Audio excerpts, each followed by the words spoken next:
Hello বন্ধুরা, কেমন আছো তোমরা? আশা করি তোমরা ভালো আছো আর আমরাও মোটামুটি ভালো আছি। তো মানসীস ডেইলি ব্লগে তোমাদেরকে আবারও স্বাগত জানাচ্ছি। তো আশা করছি তোমাদের ভিডিওটা বেশ ভালো লাগবে। তো চলো, আর এই যে দেখছো রুটি করে নিচ্ছি, এটা ছিল গতকাল রাতের ভিডিও, তো ভাবলাম তোমাদের সাথে শেয়ার করি। এই যে দেখছো পরোটা করে নিচ্ছি, এটা হচ্ছে ঘোরানো পরোটা। তো এটা আমি আগে পারতাম না, তারপর কিন্তু শাশুড়ি মার কাছ থেকে দেখে শিখেছি। তো এটা আগে মনে হতো যে বেশ কঠিন, একটার পর একটা পরোটা করা যায়, কিন্তু একসাথে 3-4টে কি করে করা যায়। তো সেক্ষেত্রে রুটিটাও পারতাম না, রুটিটাও করা শিখেছি, এবার পরোটাটাও করা শিখেছি। আর এই পরোটাটা কিন্তু আমি এখনই প্রথম করছিলাম, এর আগে করিনি। তো বেশ ইজিলি ভাবে করে ফেলতে পেরেছি, আর খেতেও বেশ মজাদার হয়েছিল। রাতে ডিনারটা বেশ ভালো হয়েছিল, গরম গরম নরম নরম পরোটা। তো তোমরাও জানিও কেমন হয়েছে। এই যে দেখো পরপর করে নিচ্ছি। তো পরদিন সকালবেলা এই যে, আর এখানে কিন্তু দেখছো মামনি পুজো দিয়ে নিচ্ছে। তো সকালবেলার আর কোনো ভিডিও আমি শ্যুট করিনি, তো ঠাকুরের পুজো দিয়েই কিন্তু শুরু করছি প্রথমে। তো মামনি পুজোটা দিয়ে নিচ্ছে। আর পরিবারের সবারই মোটামুটি ঠান্ডা সর্দি কাশি হয়েছে, জ্বর হালকা করে, কারণ এখন সিজনটা বেশ খারাপ যাচ্ছে। এই গরম এই ঠান্ডা, বিশেষ করে এই গরম ঠান্ডা থেকেই ঠান্ডাটা লেগেছে। আমার হাজব্যান্ডের লেগেছে, ছেলের লেগেছে, আমার শ্বশুরের। বাদ ছিলাম আমি আর আমার শাশুড়ি, তবে দেখছি আজকে সকাল থেকে আমারও বেশ ঠান্ডা লেগেছে। তো সকালের কাজকর্মের মধ্যে দুপুরের রান্নাটাই বাকি। আর এই যে দেখছো আমার শাশুড়ি মা সকালবেলা উঠে কিন্তু রান্না অনেক কিছু করে রেখেছে। কালকে কিছু সবজিপাতি কেটে রেখেছিল, তো সেগুলো রান্না করে রেখেছিল, শুক্তো, তারপর ডাল, তারপর হচ্ছে সকালে রুটি দিয়ে খাওয়ার গ্যাট, তারপর হচ্ছে আর বাকি টুকটাকটা আমি করে রেখেছি। এই যে দেখছো সকালে উঠে কিন্তু আমি রুটি করে নিয়েছি, চা করে নিয়েছি, করে সবাই মিলে টিফিনটা করা হয়ে গেছে, দুপুরের রান্নাটা হয়নি। তো কিছু কাপড় কাছাকাছি ছিল, মামনি চান করেছে, মামনির যে শাড়ি, তারপর আমিও সকাল সকাল কিন্তু ঘুম থেকে উঠে একটু কাঁথা ধুয়ে দিয়েছিলাম, আর টুকটাক কিছু কাপড় চোপড়, তো ওগুলো আমি কিন্তু মেলে দিতে ছাদে এসেছি আজকে, যেহেতু আজকে ঝলমলে রোদ উঠেছে, ভাবলাম ছাদেই দিয়ে দিই। তো এতদিন ছাদে দিইনি, সেই গরম পড়েছে পর থেকে, গ্রীষ্মকালে শুরু থেকে কিন্তু ছাদে আর আসিনি, কারণ এত রোদ্দুর আর এত গরম, সিঁড়ি ঘরে মেলে দিলেই শুকিয়ে যেত। আর আমি যেহেতু মেশিনে বেশিরভাগ কাচি, আর কি শুকোতে বেশি একটা সময় নেয় না। তারপরেও আমি রোদ্দুরে দিলাম, রোদ্দুরে শুকানো তো কি বলো, কোনো যে একটা ভেজা ভেজা গন্ধ সেটাও থাকবে না। আর চারদিকটা দেখো হাওয়াও ছিল। আর এই যে আমাদের ছাদটা পুরোটা, ছাদে কোনো ফুল গাছ নেই, তবে ভাবছি লাগাবো। তো চলে এলাম ছাদ থেকে। আর এই যে কাঁথাটা দেখছো, এটা আমার বিয়ের মধ্যে আমার মা দিয়েছিল বানিয়ে, বিয়েতে সাদা কাঁথা, নকশি কাঁথা যাকে বলে, মায়ের হাতে সেলানো কাঁথা। তো তারপর তড়িঘড়ি চলে এলাম যে রান্না করার জন্য। আর এই যে দুধ নিয়ে এসেছিল কাল রাতে, সেটা ফ্রিজ থেকে বার করে রেখেছি। আর মটর ডালটা মামনি ভিজিয়ে রেখেছিল, তখন বাবা বলল যে মটর ডাল দিয়ে আলু দিয়ে বড়া করে ঝোল করার জন্য, যেটা নিরামিষ হয়, কারণ আজ যেহেতু শনিবার আর আজকে নিরামিষ খাই আমরা। তো মামনি তো সকাল সকাল নিরামিষ অনেক কিছু রান্না করেছে, তো এবার আমি দুপুরের রান্নাটা করে নিচ্ছি। তো চারদিকে খুব সর্দি জ্বর ঠান্ডা লাগছে, ঘরেও লেগে আছে আমার ছেলেটারও। তোমরা হয়তো ভয়েস দিচ্ছি, ভিডিওতে পাবে ওর কাশির শব্দ, ভীষণ ঠান্ডা লেগেছে ওর, আমার হাজব্যান্ডেরও। তো তারপরে যে দেখো ব্লেন্ড করে নিয়ে এসেছি, খুব ভালো ব্লেন্ড হয়েছিল, কারণ অনেকক্ষণ ঘন্টা দেড়েকের মতো ভিজিয়ে রাখা হয়েছিল। তো দেখো এটার মধ্যে কিন্তু সামান্য নুন হলুদ মাখিয়ে তারপর আমি বড়াগুলো ভেজে নেব, তারপর কিন্তু আমি ঝোল রান্না করব। তো কিভাবে করছি সেটা দেখো, দেখলে হয়তো তোমরা রেসিপিটা মানে একদিন ট্রাই করে দেখতে পারবে। আর খেতে না দুপুরে যেহেতু খাওয়া দাওয়া হয়েছে, আমি ভয়েসটা দিয়েছি পরে, তো ঝোলটা বেশ ভালো লেগেছিল, নিরামিষ তো বেশ ভালোই লেগেছিল। আর এদিকে দেখো ছোট হাঁড়িতে কিন্তু অল্প ভাত বসিয়ে দিচ্ছি, আর সকালেরও অনেকটা ভাত ছিল। তো হাজব্যান্ডকে আজকে নিরামিষ এই টিফিন দিয়ে দিয়েছি, শুক্তো, ডাল, তারপর সবজি ওগুলো দিয়ে। তো এই যে বড়াগুলো দেখো ভেজে নিচ্ছি, পরপর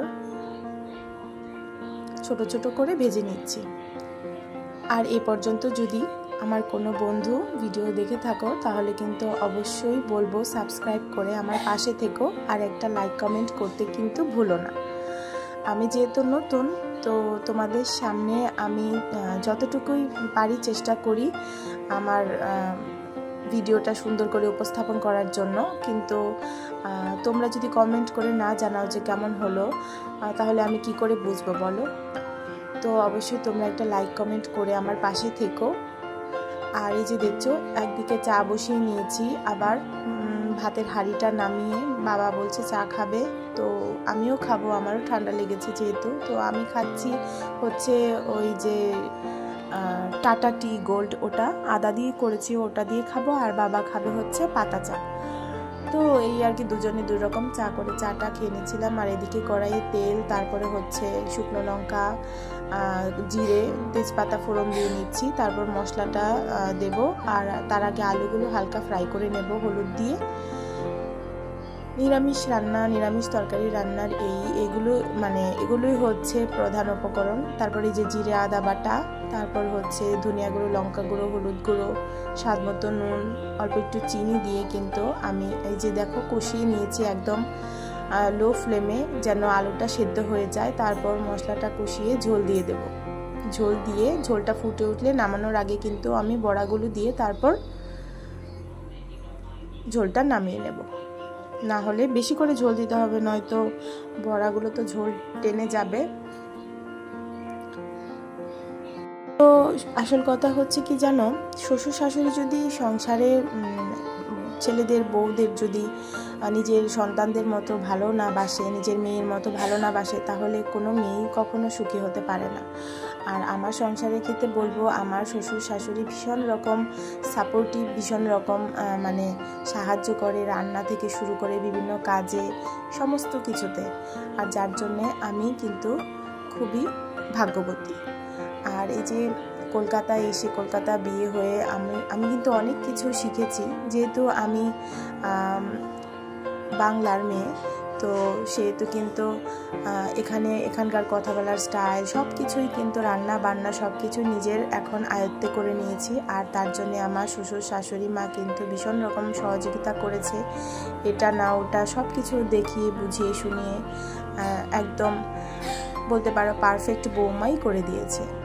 তো সবাইকে নিয়ে কিন্তু আমি খুবই হ্যাপি আছি। আর এই যে দেখছো রান্না করার পর কিন্তু আমি বেসিনটা এরকম করে পরিষ্কার করে নিই সব সময়, কারণ ধোয়া বাসন ছাড়া যেরকম আমরা কাপড় মানে রান্না করতে পারি না, তেমনি আর কি, মানে যদি রান্নাঘর বা বেসিন যদি এরকম পরিষ্কার চকচকে না থাকে তাহলে কিন্তু ভালো লাগে না। তারপর রান্নাঘরটা ক্লিন করে চলে এলাম ডাইনিংটা একটু মুছে নিতে, যেহেতু রাতেরবেলা আমি ডাইনিংটা ক্লিন করেছিলাম। এরপরে আর ডাইনিং টেবিলে আর খাওয়া হয় না, কারণ ব্রেকফাস্ট আমাদের ডাইনিংয়ে খাওয়া হয় না।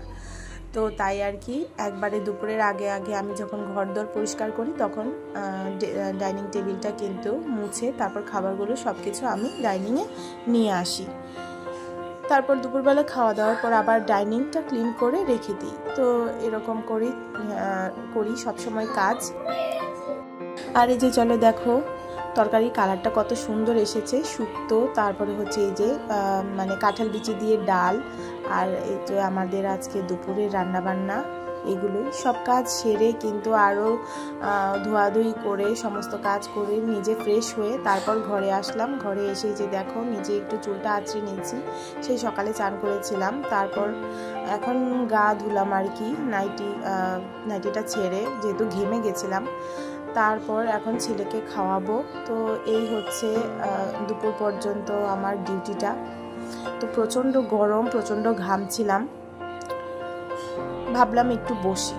তো 5 মিনিট বসে তারপর চলে এলাম ছেলেকে খাওয়াতে।